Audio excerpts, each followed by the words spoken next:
जय श्री राम।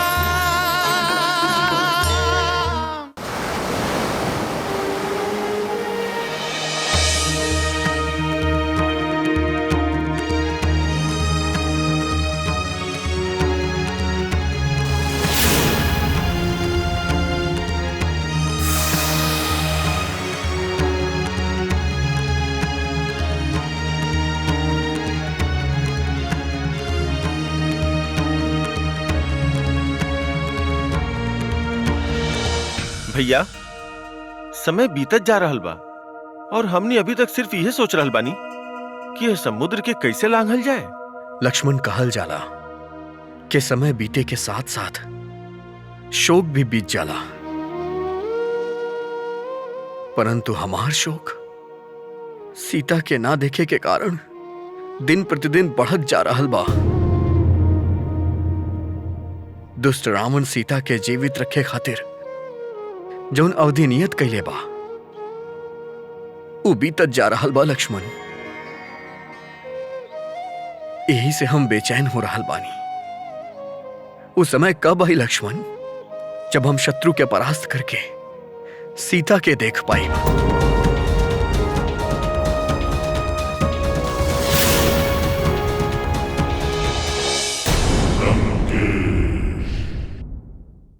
आवा पुत्र। प्रणाम माताश्री। दीर्घायु भव। भगवान शंकर तार कल्याण करस। आसन ग्रहण कर।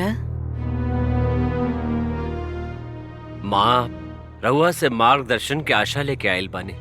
हम अवश्य मदद करब वत्स।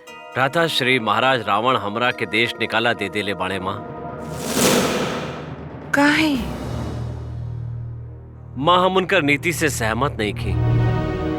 जब से वो पतिव्रता स्त्री सीता के हरण करके लाइल बाड़े, हम उनका से कहत रहल बानी कि धर्म के विरुद्ध बा, पाप बा, परंतु उनकर मन में केवल एक के बात बा कि वो सीता के लंका के रानी बनावल चाहत बाड़े।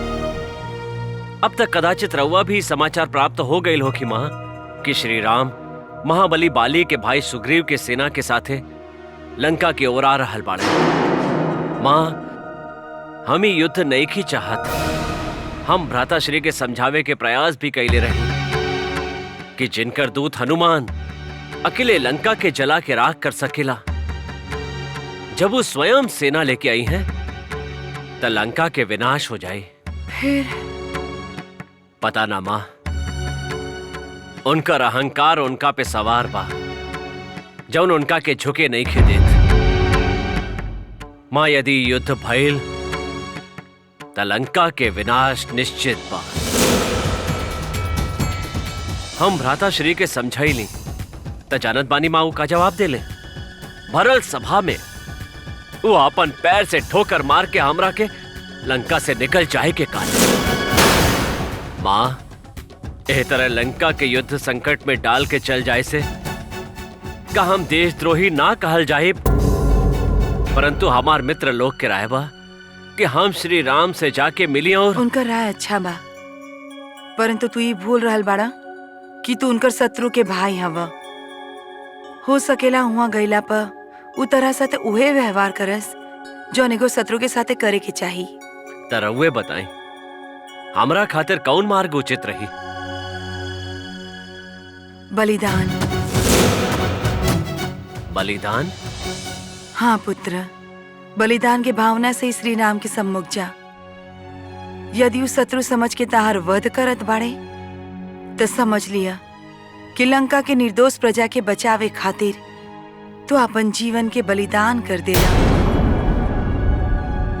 और यदि उ ताहार सहायता करे के वचन देत बाड़े तो ताहार मनोकामना पूरा हो जाई। हमारा आशीर्वाद सदा तहरा साथे बा। जैसे ना आज्ञा माताश्री।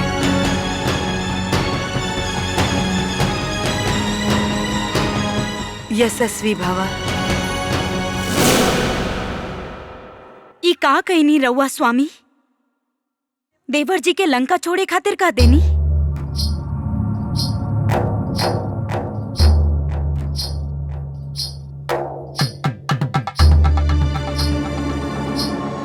विभीषण कुलद्रोही है महारानी। भरल दरबार में ऊ विद्रोह पर उतर आई। यही से हमरा ओकरा के लंका छोड़ के जाए के दंड देवे पड़ल। प्रणाम भ्राताश्री। प्रणाम भाभी श्री। तू अभी तक तू लंका में ही बाड़ा। का तू अपन अंतिम सांस भी लंका में ही लेबल चाहता रहा? लंकेश! भ्राताश्री, हम एक बार पुनः रउआ से प्रार्थना विनती करे आयल बानी। हम तार कौनो प्रार्थना कौनो विनती नहीं की सुनल चाहत। तत्काल तू लंका छोड़ के चल जा। स्वामी, देवर जी के क्षमा कर दी। क्षमा? अरे करा के यह भाई हमारा और गुण गावेला और बनवासी राम के, हमरा के धिक्कारेला और जय जयकार करेला और राम के एकरा के पैर के नीचे रोम देवे के चाहिए। फिर भी जाए से पहले हम ही कहल चाहब कि अबहियो समय बा भ्राताश्री, रउआ देवी सीता के प्रभु श्री राम के पास लौटा दी और भविष्य में होके वाला भयंकर संहार के टाल दी।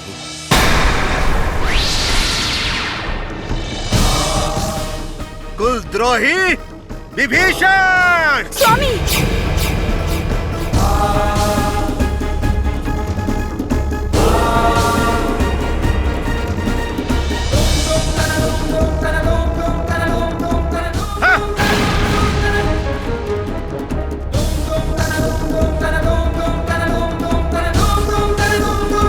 सीता, ई सत्य बा कि जेकर आयु समाप्त हो जाला वो जीवन के अंत काल में अपन हितैषी द्वारा कईल गई हितकर के बात ना माने ले। जैसे दशानन महाराज विभीषण के कहल गई बात ना मन ले। लंका अब अभेद ना रहल सीते, काहे कि महाराज विभीषण लंका छोड़ के जा रहल बाड़े। माँ, राउर पुत्र महाराज विभीषण लंका छोड़ के जा रहल बाड़े। उनका के रोक ली माँ, उनका के रोक ली। पहाड़ से गिरे वाला नदी के केहू रोक सकेला बहू? अब लंका और लंकेश के अधोपतन के केहू नहीं के बचा सकत। माँ! हाँ बहू, विभीषण के लंका छोड़ के आज्ञा देके दशानन अपन उन्नति के अंतिम द्वार भी बंद कर देलस। विभीषण एगो ऐसन मंत्री रहे जौन दशानन और संपूर्ण राक्षस जाति के हित देखे के ही सलाह देत रहे। ओकरा गईला के बाद जौन भी मंत्री बाचल बाड़े सब के सब भट बाड़े। दशानन के गुणवान करी हैं, चाहे दशानन के कितना भी गलती काहे ना होखे। उमिताहार पुत्र इंद्रजीत भी बा जौन अपना आप के अहंकार में सृष्टि के सबसे शक्तिशाली बलशाली समझेला। माँ, हम एक बार स्वप्न में देख ले रहे कि वैभव लक्ष्मी, राज लक्ष्मी और अन्य देवी लोग लंका छोड़ के जा रहल बाड़ी। और अब धर्म, नीति, विवेक, सदाचार ये संपन्न धर्मात्मा विभीषण लंका छोड़ के चल गइल बा। मंदोदरी, ऐसन प्रतीत हो रहल बा कि हमार पुत्र दशानन के वैभवशाली, बलशाली, शक्तिशाली काल के अंत समय समीप बा। माँ,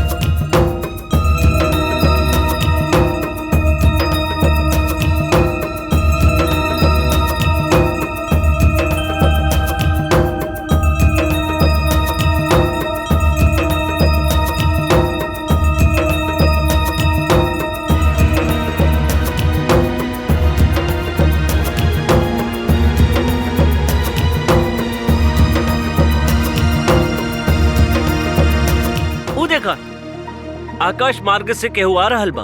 लगता कोनो शत्रु है। युद्ध की तैयारी करा। तू जाके महाराज सुग्रीव के सूचित करा। महाराज सुग्रीव, महाराज सुग्रीव।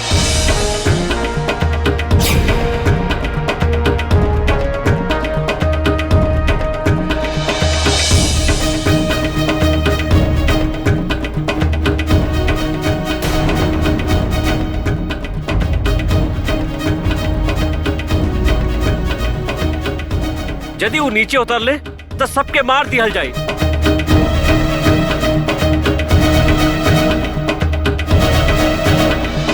लेकिन इतना शत्रु नहीं खन लागत।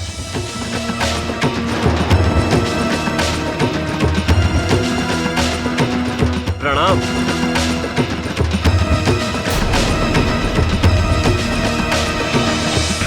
यदि हमारा अनुमान सही बा तो रउआ किष्किंधा नरेश महाराज सुग्रीव है ना?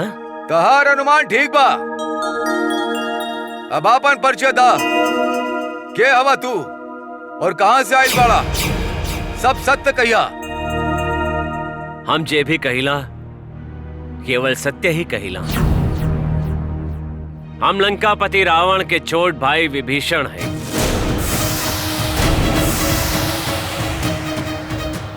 हमार भाई हमार बात ना मान के हमरा के देश से निकाल देले बाड़े और हम रघुपति राम के शरण में अपन अमात्य लोग के साथ आइल बानी।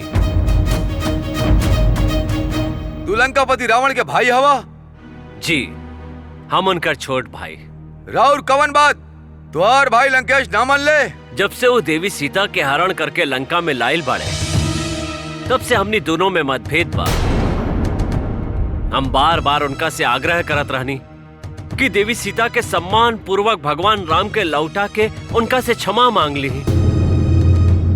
परंतु अहंकार उनकर विवेक के उनका से छीन ले लेबा। ऐसे हमरा से अच्छा व्यवहार ना करके भरल सभा में हमरा के अपमानित कैले। हे कपिराज, हम अपन घर, अपन भाई बंधु और अपन देश छोड़ के भगवान राम के शरण में आइले बानी।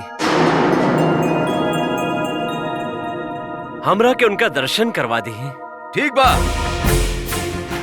किंतु जब तक तुहार संदेश प्रभु श्री राम तक नहीं के पहुंचत तू उहे रहिया। नीचे उतरे के दुसाहस मत करिया। जैसन राव आज्ञा। नलिल, तू दोनों ही रहा।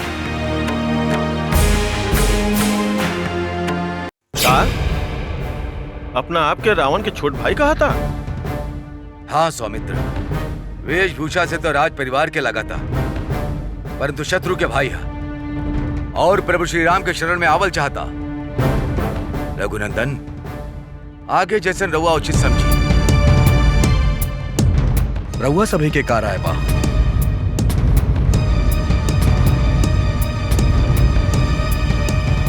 रघुनंदन, वो गुप्तचर भी तो हो सकेले। असुर हा, उनका पर विश्वास कइल हमार राय में उचित नहीं है। आज शरण में आई हैं और काल हमने पे चोरी छिपल प्रहार भी कर सकेले।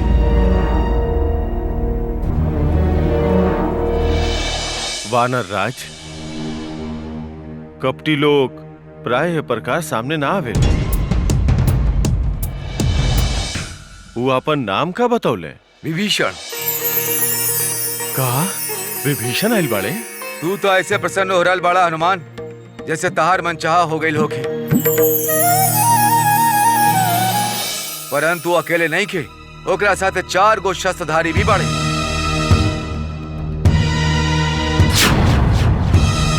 असुर छल रहित भी दिखाई देवे, तब वो नींद में ही हमनी की हत्या कर सकेले। असुर जाति है, यही से उदुष्टी होखी। ये आवश्यक तो नहीं खे महाराज सुग्रीव। लंका में सीता माता के खोज करत करत हम एक बार उनकर घरे चल गए रही। तब हम जन्नी कि वो कपट रहित महासाधु व्यक्ति हमें।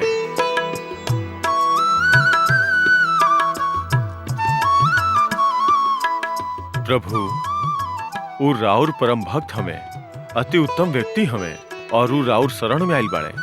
हमार तो यह मत बा कि शरण में आइल व्यक्ति के रक्षा करे के चाहिए।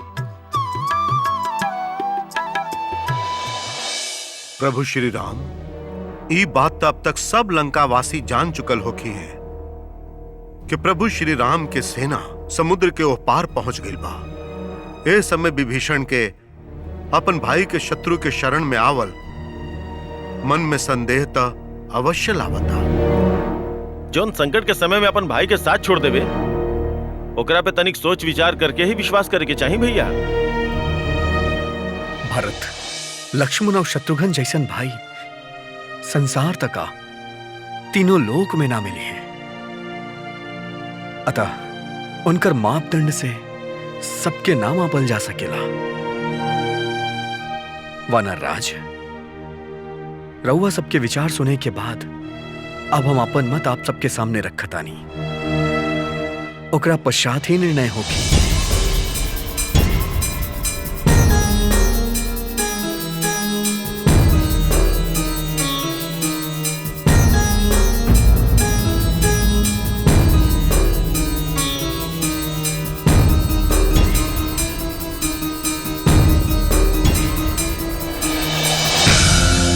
हम संकोच रहित होके ई त नहीं की कह सकत कि विभीषण के मन में खोट नहीं खे।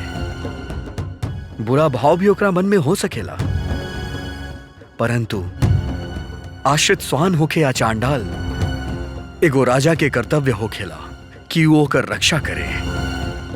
रक्षा ना करे से ब्रह्म हत्या के पाप लागेला।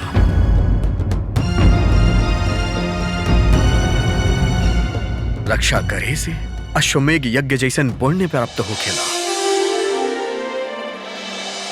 जे मित्रता हेतु शरण में आवे, ओकरा ठुकरावल दोष है। हमरा विचार में हमरा शरण में आवे वाला के शरण मिले के चाहिए।